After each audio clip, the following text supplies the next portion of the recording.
Hi friends, welcome to recipes in my home. ஆரோக்கியமான கருணைக்கிழங்கு குழம்பு எப்படி செய்கிறதுன்னு பார்க்கலாம் வாங்க.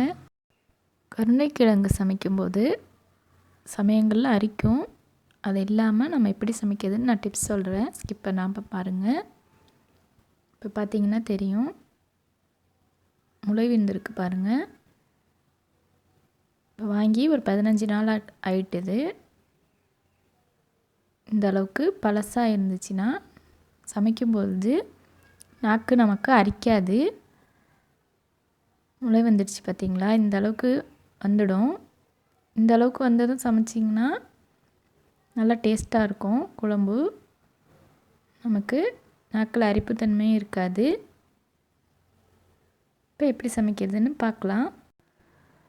நாம் சோறு சமைக்கிறதுக்கு அரிசி கழுவோம்ல, அந்த தண்ணி குக்கரில் சேர்த்துருக்கேன். கருணைக்கிழங்கையும் சேர்த்துட்டு ஒரு பூவரசம் பூ சேர்த்துருக்கேன். எதுக்குன்னா அரிப்புத்தன்மை இருக்காது, அதுக்காக. பூவரசம் இலையை கூட யூஸ் பண்ணிக்கலாம். இப்போ 2 டேபிள் ஸ்பூன் அளவுக்கு உப்பு ஆட் பண்ணிக்கிட்டு மூடி போட்டு மீடியம் ஃப்ளேமில் 4 விசிலுக்கு வேக வச்சு எடுத்துக்கோங்க. புளி ஒரு பெரிய லெமன் சைஸ் அளவுக்கு ஊற வச்சு கரைச்சி எடுத்து வச்சுருக்கேன். தோலை உரிச்சிட்டு எடுத்து வச்சுருக்கேன்.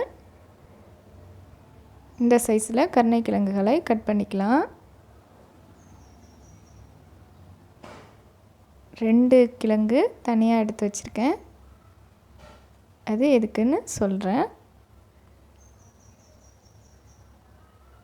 இப்போ நம்ம புளி கரைச்சி வச்சுருக்கோம். அதில் 1 டீஸ்பூன் அளவுக்கு உப்பு ஆட் பண்ணிக்கிறேன், கல் உப்பு. ஒரு பெரிய சைஸ் தக்காளி பழம் ஆட் பண்ணிக்கிறேன். இப்போல ரஃப்பாக கட் பண்ணி போட்டுக்கலாம். 2 கட் பண்ணாமல் எடுத்து வச்சுருந்த கருணைக்கிழங்கையும் ஆட் பண்ணிக்கிட்டு கையாலேயே நல்லா மசிச்சு விட்டுக்கணுங்க. கிழங்கையும் மசிச்சுக்கலாம். நல்லா டேஸ்ட்டாக இருக்கும் குழம்பு, நல்லா திக்னஸ் கொடுக்கும். தேங்காய்லாம் கரைக்க வேண்டியதில்லை இந்த குழம்புக்கு, ரொம்ப சூப்பராக இருக்கும். இப்போ போல் நம்ம கரைச்சி எடுத்து வச்சுருக்கோம். இப்போ மசாலாலாம் ஆட் பண்ணிக்கலாம். கொத்தமல்லி தூள் ஆட் பண்ணிக்கிறேன். மல்லி, சீரகம், மிளகு, மஞ்சள், பெருஞ்சீரகம் எல்லாமே சேர்த்து அரைச்ச குழம்பு மிளகாய் தூள் இது. 3 டேபிள் ஸ்பூன் அளவுக்கு ஆட் பண்ணியிருக்கேன். இப்போ நம்ம நல்லா மிக்ஸ் பண்ணி விட்டு வச்சுக்கலாம். மண் சட்டியில் தாளிக்க போகிறேன். 4லேருந்து 5 டேபிள் ஸ்பூன் அளவுக்கு நல்லெண்ணெய் ஊற்றிக்கலாம். நல்லெண்ணெய் விட்டுட்டு நல்லா ஹீட் ஆனதும் வெந்தயம்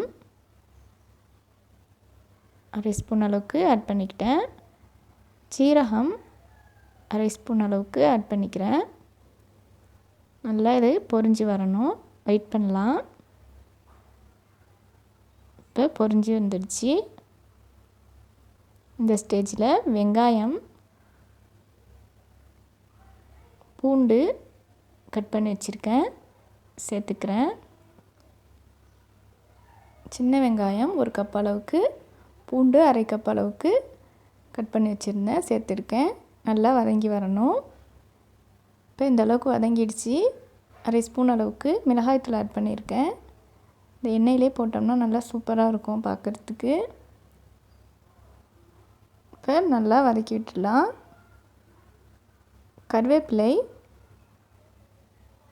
2 கொத்து அளவுக்கு ஆட் பண்ணியிருக்கேன். இப்போ நம்ம போட்ட கருவேப்பிலை நல்லா பொரிஞ்சு வரணும். இப்போ நல்லா மணமாக இருக்கும். இப்போ இந்த ஸ்டேஜில் புளிக்கரைசலை ஆட் பண்ணிக்கலாம். கொதிக்க கொதிக்க நல்லா திக்காயிடும், ரொம்ப டேஸ்ட்டாக இருக்குங்க இந்த குழம்பு. இந்த மெத்தடில் செஞ்சு பாருங்கள். இப்போ கொதிக்க ஆரம்பிச்சிருச்சு. இப்போ நாம் கட் பண்ணி வச்சுருக்கிற கிழங்கை சேர்த்துக்கலாம். ஃப்ரெண்ட்ஸ், நம்ம சேனலில் புதுசாக பார்க்குறீங்கன்னா சப்ஸ்கிரைப் பண்ணிக்கோங்க. பக்கத்தில் உள்ள பெல் ஐக்கன் கிளிக் பண்ணி ஆல் கொடுத்து வச்சுக்கோங்க. அப்போ தான் நான் அடுத்தடுத்து போடுற புது வீடியோக்கள் உடனுக்குடன் உங்களுக்கு நோட்டிஃபிகேஷனாக வந்து சேரும். இப்போ மூடி போட்டு ஒரு 10 நிமிஷத்துக்கு பாயில் பண்ணிக்கலாம். இப்போ பாருங்கள் ஃப்ரெண்ட்ஸ், ஓப்பன் பண்ணிட்டேன். 10 மினிட்ஸ் கழிச்சு ரெடி. இப்போ சர்வ் பண்ணிடலாம்.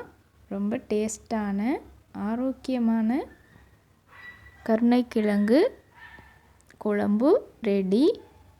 இதை போல் உங்கள் வீட்லேயும் செஞ்சு பாருங்கள். எப்படி இருந்துச்சுன்னு எனக்கு கமெண்ட்ஸில் மறக்காமல் சொல்லுங்கள் ஃப்ரெண்ட்ஸ். இந்த வீடியோ பிடிச்சிருந்துச்சின்னா லைக் பண்ணுங்கள், உங்கள் ஃப்ரெண்ட்ஸோடு ஷேர் பண்ணிக்கோங்க, மறக்காமல் சப்ஸ்கிரைப் பண்ணிக்கோங்க. தேங்க்ஸ் ஃபார் வாட்சிங். Very tasty.